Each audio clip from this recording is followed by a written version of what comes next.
गर्मी की दोपहर थी। धूप में दुर्गापुर गांव तप रहा था। हवा बिल्कुल शांत थी। हल्की हवा में ताड़ के पेड़ झूम रहे थे। गांव हरे भरे खेतों से घिरा हुआ था। आमों की खुशबू हवा में तैर रही थी। अर्जुन दुर्गापुर में रहने वाला एक छोटा लड़का था। उसे एडवेंचर स्टोरीज पढ़ना बहुत पसंद था। वह घंटों अपनी किताबों में खोया रहता था। एक दिन अर्जुन अपने दादाजी के पुराने एटिक में घूम रहा था। वहां धूल भरी किताबें और पुराने खजाने पड़े थे। अचानक उसकी नजर कोने में रखे एक लकड़ी के बक्से पर पड़ी। उत्सुकतावश उसने भारी ढक्कन उठाया। बक्से के अंदर रेशमी कपड़े के नीचे एक लपेटा हुआ चर्मपत्र रखा था। उसने उसे ध्यान से खोला। यह एक नक्शा था।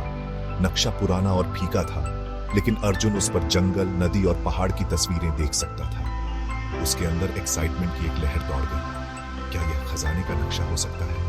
उसने इसे अपने सबसे अच्छे दोस्त रोहन को दिखाने का फैसला किया। रोहन एक बहादुर और साहसी लड़का था, हमेशा चैलेंज के लिए तैयार। अर्जुन और रोहन घंटों नक्शे को देखते रहे। उन्होंने अगली सुबह ही निकलने का फैसला किया।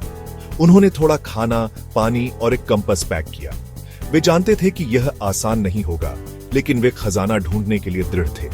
अगली सुबह जैसे ही सूरज क्षितिज पर दिखाई दिया, दोनों दोस्त निकल पड़े। वे नक्शे का पीछा करते रहे। उनके दिल एंटिसिपेशन से धड़क रहे थे। नक्शा उन्हें घने जंगल से होकर ले गया। उन्हें घनी झाड़ियों से गुजरना पड़ा और बहती नालों को पार करना पड़ा। उनका सामना जंगली जानवरों से हुआ, शोर मचाने वाले बंदरों से लेकर रेंगने वाले सांपों तक। लेकिन लड़के डरे नहीं।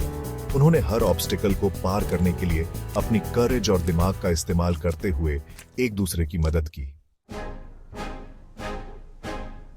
ऐसा लगा जैसे कई दिन बीत गए।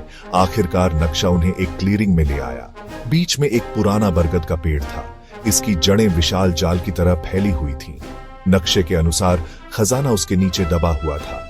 नई एनर्जी के साथ लड़कों ने खुदाई शुरू कर दी। मिट्टी सख्त और सूखी थी, लेकिन उन्होंने हार नहीं मानी। आखिरकार उनके फावड़े किसी सख्त चीज से टकरा गए। यह एक लकड़ी का बक्सा था, बिल्कुल अर्जुन के एटिक वाले जैसा।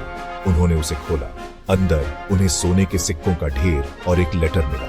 लेटर सुंदर हैंडराइटिंग में लिखा गया था। यह एक दयालु राजा के बारे में था, जिसने अपना खजाना छुपाया था, इस उम्मीद में कि जो कोई भी इसे पाएगा वह दूसरों की मदद करने के लिए इसका इस्तेमाल करेगा। अर्जुन और रोहन हैरान रह गए। उन्हें खजाना मिल गया था, लेकिन इससे भी महत्वपूर्ण बात, उन्होंने एक बहुमूल्य लेसन सीखा था। असली खजाना सोना नहीं था, बल्कि दूसरों की मदद करने की खुशी थी। उन्होंने अपने गांव के बच्चों के लिए एक स्कूल बनाने के लिए सोने का उपयोग करने का फैसला किया।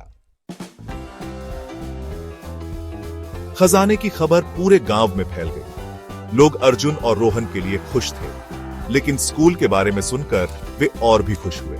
सभी मदद करने के लिए एक साथ आए। उन्होंने जमीन साफ की, सामान इकट्ठा किया और अर्जुन और रोहन के साथ मिलकर टायरलेसली काम किया। जल्द ही दुर्गापुर के बीच में एक सुंदर स्कूल हाउस खड़ा हो गया। जिन बच्चों ने कभी स्कूल जाने का सपना नहीं देखा था, अब उन्हें सीखने और बढ़ने का मौका मिला। अर्जुन और रोहन बहुत खुश थे।